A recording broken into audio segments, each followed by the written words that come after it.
মানে আমরা যখন ছোট ছিলাম নিজেদের বুকস এত যত্ন করে আমরা কভার করিনি, বাচ্চাদের এখন যা যত্ন করে কভার করতে হচ্ছে। এখন বলছি এই পেপার চলবে না, সেই পেপার চলবে না, মানে কত রকম ভ্যারাইটি বুকস। দুটো বাচ্চার রীতিমতো বিছানায় পুরো পাতিয়ে বসে গেছি। এটা একজনের চলছে, মানে একজনের কত 24 কপি করে মনে হয় কভার করতে হবে।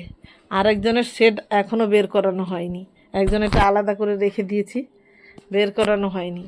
বসছি মানে কি বলবো, এখনকার কভার এই সব কভার আবার বাদ, এগুলো আবার চলবে না, এগুলো আবার চলবে না। এখন আবার এই ধরনের কভার লাগবে, যাতে লাগবে।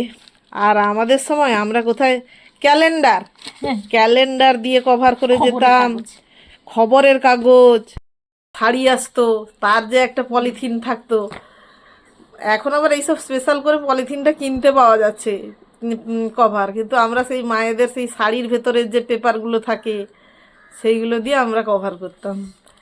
ক্যালেন্ডারে তো অনেক সুন্দর কভার হতো, এখন ওইসব আর চলে না। মানে নিজেদের পড়ার সময় এত কষ্ট করিনি যা বাচ্চাদের পড়ার সময় আমাদের কষ্ট করতে হচ্ছে মায়েদের। এই ছোট্ট থেকেই বাচ্চারা পড়েছে, 2 বছর বুকসের সময় তার বাবা ছিল, এবার তার বাবার দায়িত্ব ছিল কভার টভার করার। কিন্তু এবছর অনেক বেশি বুকস আর আবার ঘরে এসে পড়েছে। যখন সে কভার করে দিত আমি মনে করতাম তুমি কি এমন আর কাজ করলে, কিন্তু এখন বসে মনে হচ্ছে উফ বিরক্তিকর। কিন্তু তাকে বলতেই হতো না, তার বাবা সুন্দর যত্ন করে কভার করে একদম টিপটপ করে রেখে দিত। এখন আমার কভারটাতে সে এসে দেখলো এটা ভালো হয়নি, ওটা ভালো হয়নি, সে পুরো একদম ঠিকঠাক করে করতো।